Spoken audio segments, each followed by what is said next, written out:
स्वामी विवेकानंद विश्व उन्हें एक ऐसे व्यक्ति के रूप में जानता है जिसकी बुद्धि प्रकांड थी और जिसने अपनी प्रचंड इच्छा शक्ति को भारत के पुनरुद्धार के कार्य में लगा दिया था।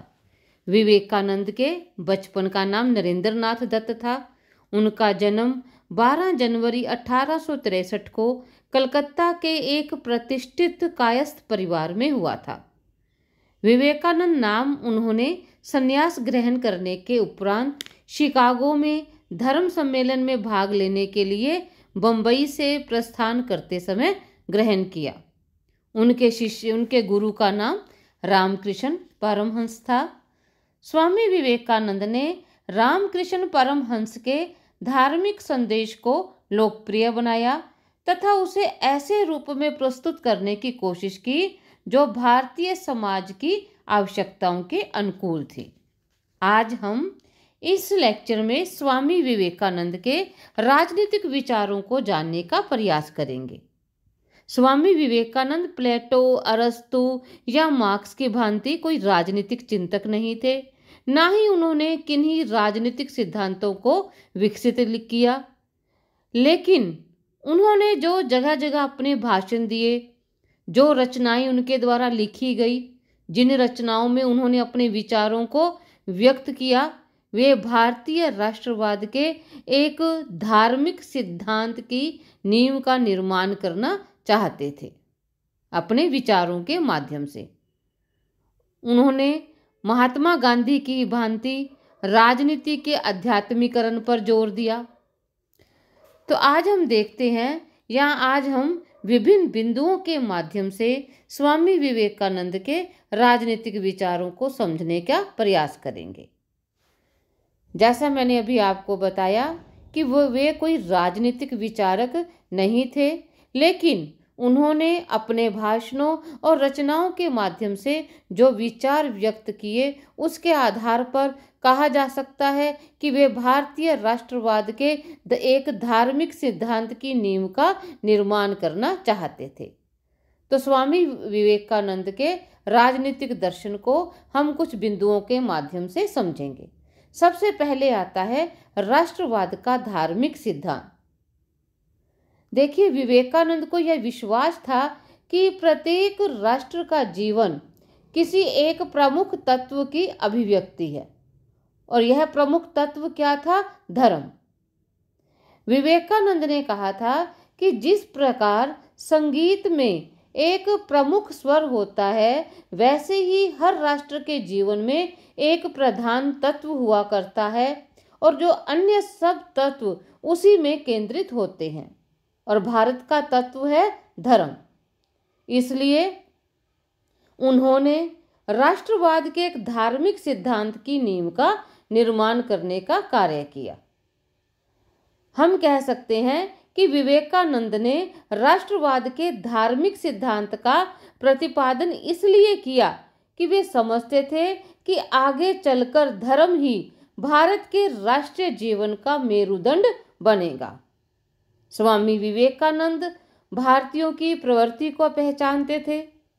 उन्हें मालूम था कि भारतीयों के लिए धर्म सबसे प्रमुख है, तो उन्होंने हमें राष्ट्रवाद के धार्मिक सिद्धांत को दिया। विवेकानंद कहा करते थे कि भारत की सृजनात्मक प्रतिभा की जो प्रमुख अभिव्यक्ति है वो है धर्म। उन्होंने धर्म में इतना अधिक धर्म पर बल दिया कि उनके धर्म संबंधी विचार आगे चलकर राष्ट्रवाद के धार्मिक सिद्धांत में परिवर्तित हो गए। राष्ट्रवाद का आध्यात्मिक अथवा धार्मिक सिद्धांत राजनीतिक चिंतन को विवेकानंद की एक महत्वपूर्ण देन है। विवेकानंद भारत को एक देवी की तरह, आराध्य देवी की तरह मानते थे। यह कल्पना थी कि भारत देवी माता की दृश्यमान विभूति है। विवेकानंद हीगल की तरह राष्ट्र की महत्ता के प्रतिपादक थे। उनके अनुसार भारत को अपने अध्यात्म से पश्चिम को विजित करना होगा। जब हम स्वामी दयानंद के विचारों का अध्ययन कर रहे थे, मैंने आपको बताया था कि ये वो समय था जब भारतीयों के मन में हीन भावना घर कर गई थी। तो ये स्वामी दयानंद जैसे विचारकों ने भारतीयों के मन में एक ऐसी देश प्रेम की भावना, राष्ट्रवाद की भावना जागृत की, जिससे उन्होंने यह संदेश दिया कि भारत एक बार पुनः विश्व को विजय करेगा। और यह विजय कौन सी होगी? यह विजय आध्यात्मिक विजय होगी। यानी कि स्वामी विवेकानंद ने धार्मिक सिद्धांत का प्रतिपादन करते हुए ये कहा कि धर्म ही भारत के राष्ट्रीय जीवन का मेरुदंड बनेगा। अतः राष्ट्रवाद का आध्यात्मिक अथवा धार्मिक सिद्धांत राजनीतिक चिंतन को विवेकानंद की एक महत्वपूर्ण देन है। सेकंड विचार आता है स्वतंत्रता संबंधी धारणा। विवेकानंद के समय भारत अंग्रेजों के अधीन था और स्वामी विवेकानंद के मन में स्वतंत्रता के प्रति एक ललक थी। वे भारत को स्वतंत्र देखना चाहते थे। तो हम कह सकते हैं कि राजनीतिक चिंतन के क्षेत्र में विवेकानंद की एक अन्य महत्वपूर्ण देन उनकी स्वतंत्रता की धारणा है। उनका स्वतंत्रता विषयक विचार बहुत व्यापक है। उन्होंने कहा था कि संपूर्ण विश्व अपनी अनवर्त गति के द्वारा स्वतंत्रता की खोज कर रहा है। देखिए, उनके शब्दों में जीवन, सुख और समृद्धि की एकमात्र शर्त चिंतन और कार्य में स्वतंत्रता है। जिस क्षेत्र में यह नहीं है, उस क्षेत्र में मनुष्य जाति और राष्ट्र का पतन होगा। तो विवेकानंद के इस कथन के आधार पर हम कह सकते हैं कि वो स्वतंत्रता को कितना अधिक महत्व देते थे। विवेकानंद ने स्वतंत्रता को मनुष्य का प्राकृतिक अधिकार माना और यह इच्छा व्यक्त की कि समाज के सभी सदस्यों को यह अवसर समान रूप से प्राप्त होना चाहिए। विचारों की स्वतंत्रता के बारे में उनका कहना था कि विचार और कर्म की स्वतंत्रता जीवन, विकास और कल्याण की एकमात्र शर्त है। जहां उनका अभाव होता है, वहां मनुष्य जाति और राष्ट्र अवनति की ओर जाता है। तो इस तरह स्वामी विवेकानंद ने स्वतंत्रता पर बहुत अधिक महत्व दिया और वो चाहते थे कि यह स्वतंत्रता का अधिकार प्रत्येक व्यक्ति को मिलना चाहिए। नेक्स्ट आता है व्यक्ति की गरिमा। देखिए, विवेकानंद यह मानते थे कि जो राष्ट्र है वो व्यक्तियों से बनता है और सब व्यक्तियों को अपने में पुरुषत्व, मानव गरिमा तथा सम्मान की भावना आदि गुणों का विकास करना चाहिए।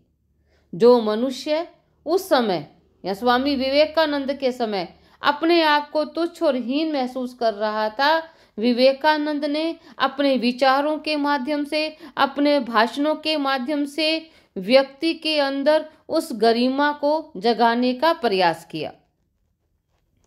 उनका कहना था कि आवश्यकता इस बात की है कि व्यक्ति अपने अहम का देश और राष्ट्र की आत्मा के साथ तादात्म्य कर दे। वास्तव में व्यक्ति ही राष्ट्रीय ढांचे के घटक होते हैं, क्योंकि राष्ट्र का निर्माण किससे होता है? व्यक्ति से होता है। और इसलिए जब व्यक्ति स्वस्थ, नैतिक और दयालु नहीं होते, तब तक उस राष्ट्र की महानता और समृद्धि की आशा करना व्यर्थ है। उनका मानना था कि हम कितने वर्षों से गुलाम हैं। उसके पीछे भी एक प्रमुख कारण ये है कि मनुष्य ने अपने गौरव को भुला दिया है। मानव प्राणी का गौरव इस बात में नहीं है कि वह अपने अंदर सोए हुए राष्ट्र प्रेम को जागृत करे, बल्कि वो अपने आप को राष्ट्र के लिए ही समर्पित कर दे। यह तभी संभव है यदि मानव के अंदर गरिमा होगी। वो अपने गरिमा को पहचानेगा, अपने गौरव को पहचानेगा। तो अपने विचारों के माध्यम से उन्होंने राष्ट्रीय गरिमा, व्यक्ति की गरिमा पर बहुत अधिक महत्व दिया। नेक्स्ट आता है अधिकारों की अपेक्षा कर्तव्यों पर बल। देखिए, केवल अधिकारों पर बल नहीं दिया, उन्होंने अधिकारों की तुलना में कर्तव्यों पर अधिक बल दिया। विवेकानंद ने कर्तव्यों को बहुत महत्व दिया। वे चाहते थे कि सभी व्यक्ति और समूह अपने कर्तव्यों और दायित्वों के पालन में ईमानदार हो। मानव प्राणी का गौरव इस बात में नहीं कि वह अपने तथा अधिकारों के लिए आग्रह करे, केवल अधिकारों की मांग करे। उसकी गरिमा इस बात में है कि वो अपने आप को देश राष्ट्र के प्रति उत्सर्ग कर दे, अपने कर्तव्यों की पालना करे। जब तक मनुष्य अपने कर्तव्यों की पालना नहीं करेगा या जिस देश का व्यक्ति अपने कर्तव्यों की पालना नहीं करेगा, वो उस देश का उत्थान नहीं हो सकता। इसके अतिरिक्त हम कह सकते हैं कि स्वामी विवेकानंद समाजवादी भी थे। उन्होंने देश के सब निवासियों के लिए समान अवसर के सिद्धांत का समर्थन किया। वे चाहते थे कि जो भारतीय समाज है, जिसमें जातियों के आधार पर भेदभाव किया जाता है, कुछ लोग बहुत अमीर हैं, कुछ बहुत पिछड़े हुए हैं, तो उन्होंने सभी की समानता पर बल दिया। उनका मानना था कि जो भारतीय इतिहास है उसमें दो जातियों का वर्चस्व रहा है, और ये दो जातियां थी ब्राह्मण और क्षत्रिय। उनका मानना था कि क्षत्रियों ने गरीब जनता का आर्थिक और राजनीतिक शोषण किया है, और ब्राह्मणों ने क्या किया है, ऐसे जटिल धार्मिक क्रियाकलाप और अनुष्ठानों में जनता को जकड़ दिया है और उनके ऊपर जातिगत अत्याचार किए हैं। इन समस्त बातों का स्वामी विवेकानंद के द्वारा विरोध किया गया, लेकिन स्वामी विवेकानंद समाजवादी थे, लेकिन समाजवाद के लक्ष्य को प्राप्त करने के लिए उन्होंने कभी भी हिंसात्मक साधनों का समर्थन नहीं किया। और लास्ट और महत्वपूर्ण विचार आता है अंतर्राष्ट्रीयतावाद एवं विश्व बंधुत्व। विवेकानंद उग्र राष्ट्रवाद के बजाय अंतर्राष्ट्रीयतावाद थे। उनके अंतर्राष्ट्रीयतावाद और विश्व बंधुत्व के बारे में शिकागो धर्म संसद के समाप्त होने के बाद कहा गया कि जहां अन्य सब प्रतिनिधि अपने अपने धर्म के ईश्वर की चर्चा करते रहे, वहां केवल विवेकानंद ने ही सबके ईश्वर की बात की। वे मानव के भेद को अस्वीकार करते थे। वे हिंदू धर्म तथा भारत से असीम प्यार करते थे, किंतु अन्य किसी राष्ट्र से वो घृणा नहीं करते थे। उनका कहना था कि उन्हें भारत से प्यार है, लेकिन वो किसी अन्य राष्ट्र को घृणा की दृष्टि से नहीं देखते थे। धन्यवाद।